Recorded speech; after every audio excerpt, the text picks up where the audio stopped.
camera. You have a dual camera setup with a LiDAR sensor, so a 12 megapixel wide, a 10 megapixel ultra wide, and then that LiDAR sensor as well. On the front though, you do have a 12 megapixel sensor, which we'll get into in a second, but that's an ultra wide sensor. So the camera on the front is definitely one of the bigger improvements.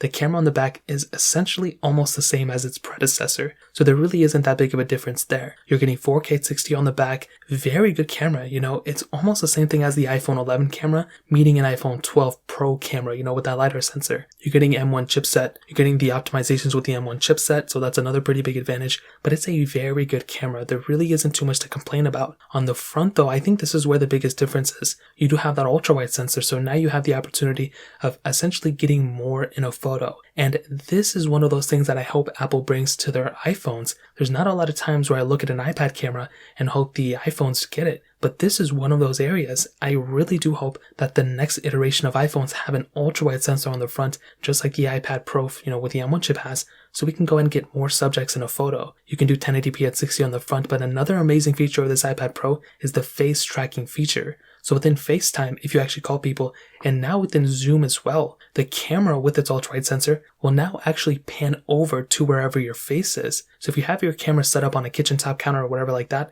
the iPad will go ahead and actually track your face, not by moving it, but via software. So that is a humongous advantage that you have in this iPad. So the camera, without a doubt, is another big advantage. Now,